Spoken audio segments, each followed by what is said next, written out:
Good morning students. बेटा lesson 11 start करते हैं।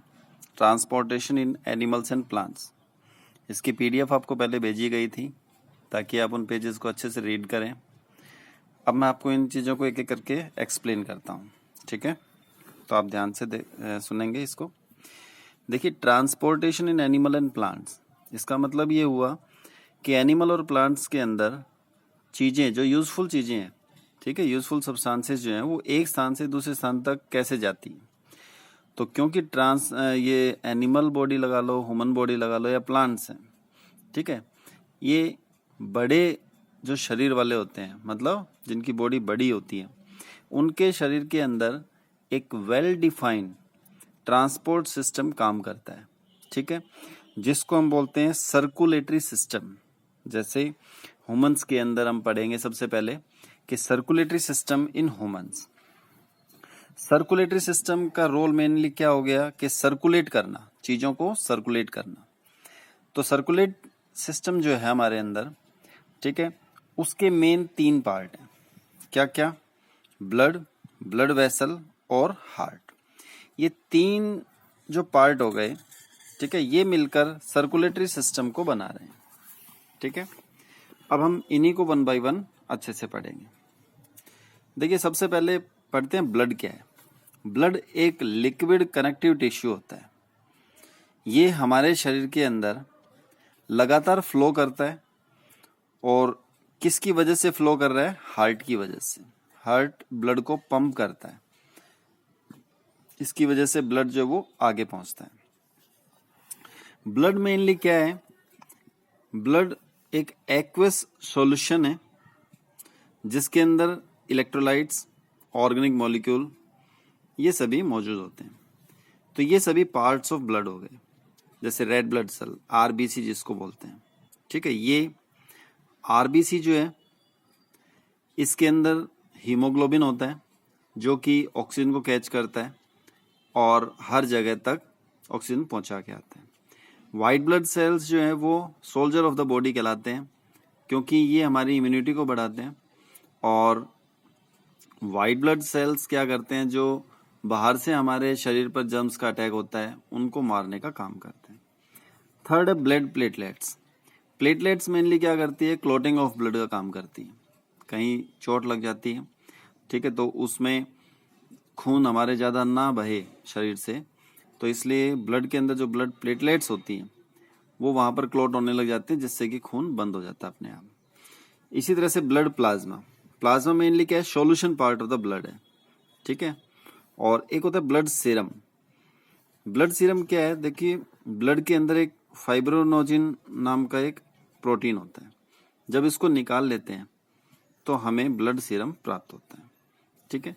तो ये इनके एक्स्ट्रा जो फंक्शंस दिए गए हैं, आप इनको अच्छे से पढ़ना, ठीक है। इसके बाद हम देखते हैं फंक्शन ऑफ ब्लड, कि ब्लड का हमारे शरीर के अंदर काम क्या है।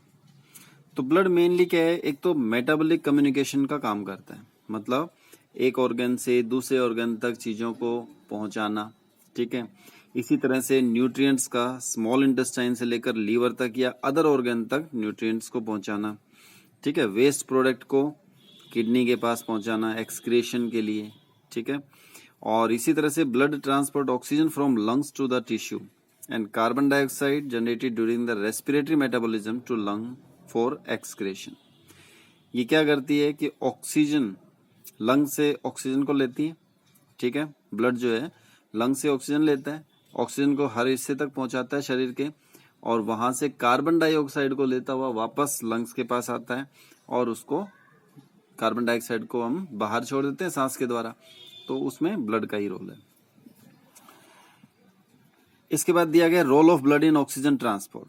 ये जैसे मैंने आपको पहले ही बताया कि हमने इससे पहले एक लेसन आया था रेस्पिरेशन इन एनिमल्स, ठीक है। उसमें हमने देखा कि ऑक्सीजन गैस जो है वो अंदर जाती है, ठीक है, ब्रेक डाउन होता है फूड, उससे एनर्जी प्रोड्यूस होती है। तो जो अब यहाँ पर बताया गया कि भाई ब्लड का ऑक्सीजन ट्रांसपोर्ट में क्या रोल है। तो जो सांस हम लेते हैं, ठीक है, हमारे ब्लड के अंदर हीमोग्लोबिन होता है। वो हीमोग्लोबिन क्या करता है? ऑक्सीजन को कैच कर लेता है, ठीक है, और उस ऑक्सीजन को शरीर के हर हिस्से तक पहुंचाता है। तो इस तरह से ब्लड जो है वो ऑक्सीजन ट्रांसपोर्टेशन में हेल्प करता है। ठीक है, इस हीमोग्लोबिन की वजह से हमारे ब्लड का कलर भी रेड होता है। तो जिस हीमोग्लोबिन के अंदर ऑक्सीजन प्रचुर मात्रा में है, ठीक है, उसको बोलते हैं ऑक्सी हीमोग्लोबिन। ठीक है, इसके बाद ब्लड वेसल्स। ब्लड के बाद हम पढ़ रहे हैं ब्लड वेसल्स। ब्लड वेसल्स क्या है? जिसके अंदर ब्लड फ्लो करता है, शरीर के अंदर वो नसें जिसके अंदर ब्लड जो है वो फ्लो करता है उसको बोलते हैं ब्लड वेसल्स। तो हमारे शरीर में 3 तरह की ब्लड वेसल्स होती है, वेन्स, आर्टरीज एंड कैपिलरीज। ठीक है, इनको 1 बाय 1 देखते हैं। वेन्स क्या होती है? ट्यूब लाइक स्ट्रक्चर है जिसमें ब्लड जो है वो फ्लो करता है। ये हमारी जस्ट स्किन के नीचे ही दिखाई देती है। इनको हम ग्रीनिश ब्लू कलर की, तुम देख भी सकते हो अपनी कलाई वगैरह पर आसानी से, कि जो ग्रीनिश ब्लू कलर की नसें दिखाई देती है वो वेन्स होती हैं। ठीक है, वेन क्या करती है? मेनली वेन के अंदर कार्बन डाइऑक्साइड रिच ब्लड पाया जाता है। ठीक है, तो ये कार्बन डाइऑक्साइड रिच ब्लड को शरीर के डिफरेंट पार्ट से इकट्ठा करती है और हार्ट के पास लेके जाती है। ठीक है, वेन्स के अंदर वाल होते हैं, जो लिखा हुआ है देखो, वेल्स, वाल होते हैं। ठीक है, जिसकी वजह से ब्लड जो है वो बैक फ्लो ना कर पाए और एक ही डायरेक्शन के अंदर ब्लड चलता रहे। क्योंकि वेन्स का काम देखिए क्या है कि अगर इसकी डायरेक्शन देखें तो ये अपवर्ड डायरेक्शन में काम कर रही है, नीचे से ब्लड ऊपर की तरफ आ रहा है हार्ट के पास, तो इसलिए इसमें वाल होने जरूरी है। वाल होने से क्या है कि ब्लड वापस ऊपर से नीचे अपने आप फ्लो नहीं कर पाएगा। ठीक है, तो बैक फ्लो नहीं कर पाएगा, इसलिए वेन्स के अंदर वाल होते हैं। इसके बाद आती हैं आर्टरीज। आर्टरीज वो ब्लड वेसल हैं जिनके अंदर ऑक्सीजन रिच ब्लड पाया जाता है। ठीक है, ऑक्सीनेटेड ब्लड जो है, जिस ब्लड के अंदर ऑक्सीजन की मात्रा ज्यादा है, वो आर्टरीज के अंदर फ्लो करता है। तो इसकी अगर डायरेक्शन देखें तो ये हार्ट से टू द अदर पार्ट या other organ of the body की तरफ फ्लो करता है। हार्ट से शरीर के अन्य हिस्सों तक ब्लड जो है वो आर्टरीज के थ्रू होता जाएगा, क्योंकि वहां पर ये सभी ऑर्गन्स को लगातार न्यूट्रिएंट्स प्रोवाइड करेगा और ऑक्सीजन देता हुआ चलेगा। आर्टरीज जो होती हैं उनकी वॉल जो है वो थिक होती है, मोटी होती है। वेन्स के मुकाबले आर्टरीज जो है वो थोड़ी मोटी होती है और स्किन के काफी नीचे स्थित होती हैं, डीपर अंडर द स्किन। ठीक है, blood flow through arteries is rapid and under pressure, क्योंकि हार्ट से होता हुआ ब्लड जो आगे निकलता है वो आर्टरीज से के थ्रू जा रहा है। तो पंपिंग की वजह से क्या है कि ब्लड का फ्लो ज्यादा होता है, तो हाई स्पीड होती है ब्लड की। ठीक है, प्रेशर ज्यादा होता है, इसलिए आर्टरीज की जो वाल होती है वो थिक होती है, इसलिए आर्टरीज मोटी होती है। इसके बाद है कैपिलरीज। कैपिलरीज ये एक fine network of blood vessels हैं, बहुत पतली पतली होती हैं। ठीक है, there is a network of capillaries in our body. हमारे शरीर के अंदर कैपिलरीज का बहुत बड़ा नेटवर्क है। कैपिलरीज बहुत पतली होती हैं। ठीक है, वेन्स और आर्टरीज को कनेक्ट करने का काम कैपिलरी करती है। ठीक है, अब इन तीनों के बारे में देखिए, टेबलर रूप में दिया गया है कि आर्टरीज क्या होती हैं? थिक वॉल्ड होती हैं, मोटी होती हैं, ऑक्सीजन रिच ब्लड को हार्ट से अदर पार्ट की तरफ लेके जाती हैं और स्किन के काफी नीचे सिचुएटेड होती हैं, मतलब स्थित होती हैं। इसी तरह से वेन जो है वो थिन वॉल होती हैं। कार्बन डाइऑक्साइड रिच इसमें ब्लड होता है। ठीक है, डिफरेंट ऑर्गन से लेकर वो हार्ट की तरफ उसको लेके जाती है ब्लड को, और situated just under the skin, ये हमारी स्किन के जस्ट नीचे ही है, तो साफ दिखाई देती है। कैपिलरी भी थिन वॉल्ड होती हैं। ठीक है, ये इनका काम देखिए, capillaries are involved in the exchange of food material, respiratory gases and body waste. ये एक्सचेंज करने का काम करती है, मतलब वेन्स और आर्टरीज को आपस में मिला रही हैं। ठीक है, तो चीजों को एक्सचेंज करना, गैसेस को एक्सचेंज करना, वो काम किसका हो गया? कैपिलरी का हो गया। Occur at the terminals of artery and when, जहां पर आर्टरी और वेन आपस में मिल रही हैं उनके टर्मिनल्स पर कैपिलरीज पाई जाती हैं। ठीक है, इसके बाद देखिए हार्ट। हार्ट बहुत सेंसिटिव पार्ट या ऑर्गन हमारी बॉडी का है। ठीक है, ये हमारी चेस्ट कैविटी में लेफ्ट की तरफ थोड़ा झुका हुआ होता है। ठीक है, और इसका साइज अगर देखें तो नॉर्मली जो हमारी फिस्ट होती है, मतलब एक मुट्ठी होती है, उस साइज का इसका साइज है हार्ट का, ठीक है। इसका मेन काम क्या होता है, देखियो हार्ट का काम जो है वो पंपिंग का काम है, ब्लड को पंप करना, ठीक है, बॉडी के अंदर। अब इसमें कुछ स्ट्रक्चर दिखाया गया, देखिए डायग्राम आपको यहाँ दिया गया है, इससे भी आप समझ सकते हैं। इसमें देखिए क्या होता है, मेनली 4 चैम्बर्स होते हैं, 2 तो ऑरिकल्स राइट एंड लेफ्ट, और 2 ही क्या होते हैं, वेंट्रिकल होते हैं। ऊपर के जो 2 चैम्बर हैं वो ऑरिकल्स कहलाते हैं, एक राइट तरफ और एक लेफ्ट तरफ। दे हैव थिन वॉल्स, पतली वॉल्स होती हैं उनकी, और ब्लड को रिसीव करते हैं from different part of the body. ये ब्लड को रिसीव करने का काम करते हैं। जैसे इसमें दिया गया था कि राइट ऑरिकल इधर हो गया, ठीक है, ये लेफ्ट ऑरिकल शो किया गया है यहाँ पर, तो ये ब्लड को रिसीव करते हैं, ठीक है। The lower 2 chamber are called ventricles, नीचे के जो 2 चैम्बर हो गए, जैसे एक तो ये राइट वेंट्रिकल हो गया, ठीक है, इधर लेफ्ट वेंट्रिकल हो गया, ये 2 वेंट्रिकल्स होते हैं। Blood from ventricle is pumped out of the heart, जो वेंट्रिकल से होता हुआ ब्लड हार्ट से बाहर जाता है, ठीक है।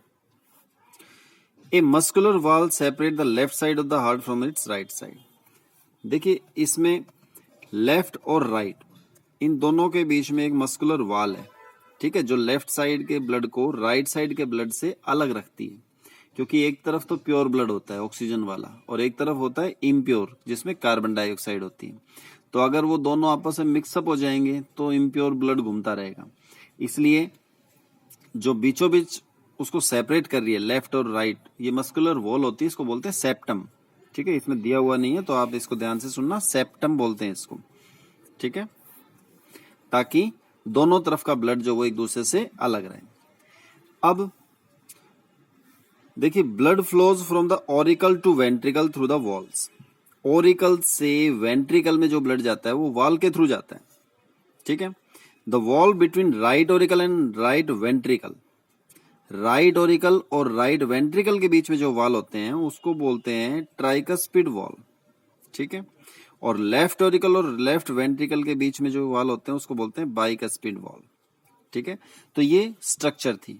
मेनली स्ट्रक्चर में हमने क्या देखना है कि 2 वेंट्रिकल होते हैं, 2 ऑरिकल होते हैं राइट लेफ्ट, बीचों बीच एक मस्कुलर वॉल होती है जो राइट साइड को लेफ्ट साइड से अलग करती है, जिसको सेप्टम बोलते हैं, ठीक है। दोनों इसमें ऑरिकल से वेंट्रिकल में ब्लड जाता है तो वॉल के थ्रू जाता है, ठीक है। राइट ऑरिकल और राइट वेंट्रिकल के बीच में ट्राइकस्पिड वॉल, और लेफ्ट ऑरिकल और लेफ्ट वेंट्रिकल के बीच में बाइकस्पिड वॉल, ठीक है। अब देखिए किस तरह से ब्लड सर्कुलेट होता है हमारी बॉडी के अंदर, ठीक है। सबसे पहले क्या होता है, देखिए the impure blood from different part of the body enters the right auricle. सबसे पहले ब्लड जो है ना, जो इम्प्योर ब्लड है हमारे शरीर का जिसमें कार्बन डाइऑक्साइड होती है, वो राइट ऑरिकल में आता है, ठीक है। राइट ऑरिकल से ये ब्लड राइट वेंट्रिकल पे जाता है, जो राइट वेंट्रिकल है हमारे, ठीक है, जिससे राइट ऑरिकल हुआ राइट वेंट्रिकल के पास जाएगा, ठीक है। फ्रॉम हेयर राइट वेंट्रिकल क्या करेगा, blood is pumped through the pulmonary artery, blood जाएगा फिर पल्मोनरी आर्टरी के पास टू द लंग्स, वहां से होता हुआ, मतलब पल्मोनरी आर्टरी जो है, देखिए ये पल्मोनरी आर्टरी जो होती है, वैसे तो आर्टरीज के अंदर ऑक्सीजन वाला ब्लड होता है, लेकिन ये एक्सेप्शनल केस होती है, पल्मोनरी आर्टरी जो होती है उसके अंदर कार्बन डाइऑक्साइड वाला ब्लड है, ठीक है। तो ये इम्प्योर ब्लड जो है पल्मोनरी आर्टरी से होता हुआ किसके पास जाता है, लंग्स के पास, फॉर रीऑक्सीजनेशन। तो यहाँ लंग्स के पास जाएगा, लंग से जो हम सांस ले रहे हैं वो ऑक्सीजन वापस उस ब्लड के अंदर जुड़ जाएगी, ठीक है। In lungs this blood gives up carbon dioxide and absorb oxygen from the inhaled air. जब वो लंग्स के पास जाता है ब्लड तो क्या होगा, कार्बन डाइऑक्साइड तो छोड़ दी जाएगी, ठीक है, और ऑक्सीजन जो है उसको ब्लड कैच कर लेगा, ठीक है। This oxygenated blood returns to the left auricle, ये ब्लड वापस किसके पास आता है, लेफ्ट ऑरिकल के पास, इधर, ठीक है। और लेफ्ट ऑरिकल से वापस किसके पास जाएगा, लेफ्ट वेंट्रिकल के पास जाएगा। From here the blood is pumped through aorta to different part of the body. Left ventricle क्या करेगा, ब्लड को ऑर्टा के पास भेजेगा। ये एक मोटी आर्टरी होती है, मतलब यहां से आर्टरी शुरू हो जाती है, तो ये जंक्शन हो गया एक तरह से, ठीक है, ऑर्टा बोलते हैं इसको। तो लेफ्ट वेंट्रिकल क्या कर रहा है, इस ऑक्सीजन वाले ब्लड को किसके पास भेज रहा है, ऑल्टा के पास। ऑल्टा से आगे आर्टरीज कनेक्टेड हैं, तो वो आर्टरीज के अंदर ब्लड जो है वो फ्लो करके शरीर के अन्य हिस्सों तक पहुंच जाएगा। अब जैसे ही ब्लड जो है कैपिलरीज के थ्रू पहुंचता है, ठीक है, ऑक्सीजन और अदर न्यूट्रिएंट्स जो उस ब्लड के अंदर है वो सेल्स को पहुंचा दिए जाते हैं, और साथ में कार्बन डाइऑक्साइड या अन्य जो वेस्ट हैं वो ब्लड के अंदर शामिल हो जाते हैं। वापस ये सारा इम्प्योर ब्लड हो जाता है, ठीक है, तो ये दोबारा से किसके पास जाएगा, this carbon dioxide rich blood goes back to the right auricle. तो दोबारा वो किसके पास आ गया, स्टार्टिंग में जहां से हुई थी राइट ऑरिकल के पास। तो इस तरह से ये सर्कुलेशन जो है ये हमारे शरीर के अंदर ब्लड का चलता रहता है, ठीक है। अब देखिए हार्ट बीट क्या होती है। जो हमारी हार्ट की मसल्स हैं, ठीक है, वो इनवॉलंटरी मसल्स कहलाती है, क्योंकि वो अपने आप काम करती है, ठीक है, हमारा उनके ऊपर कोई कंट्रोल नहीं है। तो क्योंकि हमारा हार्ट लगातार एक्सपेंड होता है और कॉन्ट्रैक्ट होता है, जिसको पंपिंग बोलते हैं ना, उसमें हार्ट क्या होता है, एक बार कॉन्ट्रैक्ट होता है, एक बार रिलैक्स होता है, कॉन्ट्रैक्ट होता है, रिलैक्स होता है। तो ये प्रोसीजर लगातार चलता रहता है पूरी लाइफ, ठीक है। तो ये जो उसका कॉन्ट्रैक्ट होना और रिलैक्स होना, इससे क्या बनती है, हार्ट बीट बनती है।